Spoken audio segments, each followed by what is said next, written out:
Hi friends. அன்னதானம் தானங்களிலேயே மிக சிறந்த தானமாக, ஒரு மகிழ்ச்சிக்குரிய விஷயமாக, கொடுக்குறவங்களுக்கும் சரி, அதை பெறுபவர்களும் சரி, மிக சிறந்த ஒரு சந்தோஷத்தை உண்டாக்கக்கூடிய தானமாக அன்னதானம் இருக்கிறது. அன்னதானம் பண்ணுறதுக்கு நம்ம ரொம்ப ரிச்சாலாம் இருக்கணும்னு அவசியம் இல்லை, பெரிய பணக்காரனாக இருக்கணும்னு அவசியம் இல்லை. மனசு ரிச்சாக இருந்தால் போதும். ஓகேங்களா? ஈவன் சாதாரணமாக தினக்கூலிக்கு போய் சம்பாதிப்பவர்கள் கூட சம்பாதித்த பணத்தினுடைய ஒரு பகுதியை அன்னதானத்திற்காக ஓரிரு நபர்களுடைய சாப்பாட்டுக்காக செலவழிக்கிறார்கள். நிறைய பார்த்துருக்கேன் நான். மனசு ரிச்சாக இருந்தால் போதுங்க. சம்பாதிக்கின்ற காசில் முடிந்த அளவு அவங்க அன்னதானம் பண்ணுறதை பார்க்குறப்போ எனக்கு மேற்கூச்சரிகிறது. I develop goosebumps when I see the people who is involved in alms giving and who cater to giving food for those who are very hungry and who are in need of food actually. அந்த மாதிரி ஒரு சிறந்த அன்னதானத்தை நாம் செய்வதன் மூலம் நம் இறை பொருத்தத்திற்கு உரியவர்களாக ஆகிறோம்.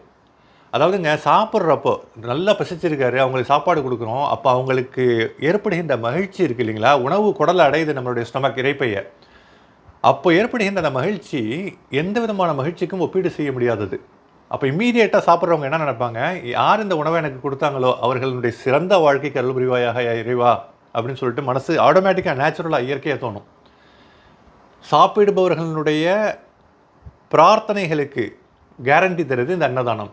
கண்டிப்பாக நீங்கள் பசிச்சிருக்கிறப்ப சாப்பிட்றப்போ ஆட்டோமேட்டிக்காக நினச்சி பாருங்கள், மனித இயல்பு, மனிதத்தன்மை கொஞ்சம் உள்ளவங்க கூட கண்டிப்பாக யார் நமக்கு சாப்பாடு வாங்கி கொடுத்தாங்களோ, எவ்வளோ நல்ல எண்ணம், ஒரு நல்ல ஒரு சிந்தனைகளுடன் நான் பசிச்சிருக்கேன்னு சொல்லிட்டு வாங்கி தர்றாங்க, அவங்க சிறப்பான வாழ்க்கை அருள் புரிவாயாக இறைவா அப்படின்னு சொல்லிட்டு பிரார்த்தனை செய்ய தோன்றும்.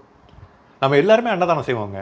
அதாவது ரொம்ப பெருசாக ரிச்சாக 100 பேர் 200 பேர் 300 பேர் முடிந்த அளவுக்கு செய்யலாம். ஒரு நாளைக்கு பார்க்குறீங்க, அதுக்கான வாய்ப்பு கிடைக்கிது, கண்டிப்பாக பசிச்சிருக்காங்க, வாங்கி கொடுங்க. ஆக்சுவலாக முடிந்த அளவு அன்னதானம் பண்ணுங்கள், அடுத்தவங்களுடைய பசியை போக்குங்க. ஓகேங்களா? இறைவன் தெரியாத புறத்திலிருந்து, மறைவான விஷயங்களிலிருந்தும் நமக்கும் நம் குடும்பத்திற்கும் மிக சிறந்த விஷயங்களை வழங்குவான். எண்ணங்கள் தான் வாழ்க்கை. நல்ல அதிர்வலைகளோடு நம்ம சூழப்பட்டு இருந்தால் அடுத்தவர்களுக்கு எல்லாம் நல்லது நடக்க வேண்டும் என்ற எண்ணத்தில் செய்கின்ற ஒவ்வொரு செயலுக்கும் அவ்வளோ பவர் இருக்குங்க, அவ்வளோ பாசிட்டிவ் எனர்ஜி இருக்குது. Thank you guys for watching. Have a fantastic day ahead.